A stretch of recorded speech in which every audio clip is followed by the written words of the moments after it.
নমস্কার সকলকে বন্ধুরা। 6ই ডিসেম্বর শুক্রবার থেকে শুরু হতে চলেছে ভারত এবং অস্ট্রেলিয়ার মধ্যে দ্বিতীয় টেস্ট ম্যাচ। এবং বন্ধুরা, এই দ্বিতীয় টেস্ট ম্যাচটির সমস্ত ডিটেলস এই ভিডিওতে আমি তোমাদের সাথে শেয়ার করব।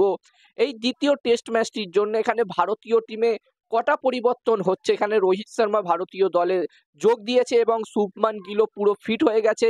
তো এখানে রোহিত শর্মা এবং শুভমান গিল এই দুজন যদি খেলে, কোন কোন প্লেয়ারের বদলে ভারতীয় দলে খেলবে সেটা তোমাদের সাথে শেয়ার করব এই ভিডিওতে। এছাড়াও বন্ধুরা, অস্ট্রেলিয়ার টিমেরও কিন্তু দুজন প্লেয়ার ইনজার্ড আছে। তো সমস্ত ডিটেলস এই ভিডিওতে তোমরা পেয়ে যাবে। তোমাদেরকে বলবো তোমরা ভিডিওটাকে স্কিপ না করে পুরো ভিডিওটা দেখো। আর ভিডিওটা দেখার পরে যদি ভিডিওটা তোমাদের ভালো লাগে অবশ্যই একটা লাইক করো। আর এরকম ধরনের ভিডিও দেখতে চাইলে চ্যানেলটিকে সাবস্ক্রাইব করে নিতে পারো। ভিডিওটা ফেসবুক পেজে দেখে থাকলে অবশ্যই পেজটিকে তোমরা ফলো করে নিও। যেখানে বন্ধুরা এই 2 নম্বর টেস্ট ম্যাচটি হতে চলেছে অ্যাডিলেটে। আর বন্ধুরা, যেখানে এই ম্যাচটির জন্য সবার প্রথমে যদি আমি ভারতীয় টিমের প্লেইং 11 নিয়ে কথা বলি, তো বন্ধুরা এখানে ভারতীয় দলে দুটো চেঞ্জ হতে পারে। এখানে রোহিত শর্মা ভারতীয় দলে যোগ দিয়েছে এবং বন্ধুরা অস্ট্রেলিয়া PM11 এবং ভারতের মধ্যে একটি প্র্যাকটিস ম্যাচ হলো এবং সেখানে শুভমান গিল এবং রোহিত শর্মা দুজনেই খেলেছিল। তো আশা করা যাচ্ছে এই দুজন কিন্তু এই 2 নম্বর টেস্ট ম্যাচটি খেলবে। তো এই ম্যাচটির জন্য, এই 2 নম্বর টেস্ট ম্যাচটির জন্য ভারতীয় টিমের প্লেইং 11 কেমন হবে সেটার ব্যাপারে যদি কথা বলি, তো বন্ধুরা যতদূর মনে হচ্ছে এই ম্যাচটিতে ভারতের হয়ে ওপেনিং করবে এখানে ইয়াশাসপি জয়সওয়াল এবং রোহিত শর্মা। এখানে রাহুল প্রথম ম্যাচটিতে ভালো ব্যাটিং করেছিল, তবে যেহেতু এখানে রোহিত শর্মা কামব্যাক করছে ভারতীয় দলে, তো এখানে রোহিত শর্মা আমার মনে হচ্ছে ওপেনিং করবে ইয়াশাসপি জয়সওয়ালের সাথে। এবং 3 নাম্বার পজিশনে খেলবে শুভমান গিল। এখানে গিলও পুরোপুরিভাবে ফিট হয়ে গেছে এবং প্র্যাকটিস ম্যাচটাতে সে হাফ সেঞ্চুরিও করেছিল। তো এখানে 3 নম্বরে খেলবে শুভমান গিল এবং 4 নম্বরে খেলবে বিরাট কোহলি। এবং বন্ধুরা 5 নম্বর পজিশনে খেলবে রাহুল।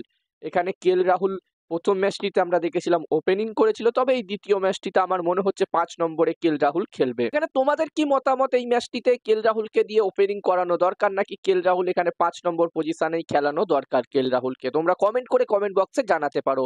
আর বন্ধুরা 6 নম্বর পজিশনে খেলবে ঋষভ পান্ট, 7 নম্বরে খেলবে নীতিশ কুমার রেড্ডি। নীতিশ কুমার রেড্ডি প্রথম ম্যাচটিতে দুর্দান্ত ব্যাটিং করেছিল, তো এখানে নীতিশ কুমার রেড্ডিকে খেলাবে ভারতীয় দল। এবং 8 নম্বর পজিশনে এখানে খেলবে ওয়াশিংটন সুন্দর। তো বন্ধুরা এই ম্যাচটিতে দেবদত্ত পাদিকাল এবং ধুপ জুড়েল এই দুজনকে বাদ দেওয়া হতে পারে। এখানে রোহিত শর্মা এবং শুভমান গিল খেলবে ধুপ জুড়েল এবং দেবদত্ত পাদিকাল এই দুজনের জায়গায়। আর বন্ধুরা এরপরে প্রপার বোলিং এর কথা বললে এখানে 9 নম্বরে হর্ষিত রানা খেলতে পারে। যেখানে হর্ষিত রানা তার ডেবিউ ম্যাচেই প্রথম ম্যাচটিতেই অস্ট্রেলিয়ার বিরুদ্ধে দুর্দান্ত বোলিং করেছিল। তো যতদূর মনে হচ্ছে এই ম্যাচটিতে তাকে বসানো হবে না, সেই খেলবে। এবং বন্ধুরা 10 নম্বর পজিশনে এখানে মোহাম্মদ সিরাজ খেলবে এবং 11 নম্বরে আমরা সকলেই জানি জাসপ্রীত বুমরা খেলবে। তো আমার মতে এটাই হতে পারে 2 নম্বর ম্যাচটির জন্য, 2 নম্বর টেস্ট ম্যাচটির জন্য ভারতীয় দলের প্রবাবলি প্লেইং 11। আর এখানে তোমাদের কি মনে হচ্ছে এই ম্যাচটির জন্য ভারতের প্লেইং 11 কেমন হবে অবশ্যই কমেন্ট করে কমেন্ট বক্সে তোমরা জানাতে পারো। আর অন্যদিকে অস্ট্রেলিয়া টিম থেকে এখানে জানা যাচ্ছে যে জস হেজেলউড এই 2 নম্বর ম্যাচটিতে অ্যাভেলেবেল থাকছে না, চোটের কারণে সে এই ম্যাচটি মিস করতে চলেছে। এবং বন্ধুরা মিচেল মাসেরও কিন্তু চোট আছে, তবে জানা যাচ্ছে তার চোট খুব একটা গুরুত্বপূর্ণ নয়। মিচেল মাস এই ম্যাচটা খেলবে, তবে সে বোলিং হয়তো করবে না। প্রপার ব্যাটসম্যান হিসাবে মিচেল মাস এই 2 নম্বর টেস্ট ম্যাচটি খেলবে। এবার দেখার বিষয় থাকবে কি হয়।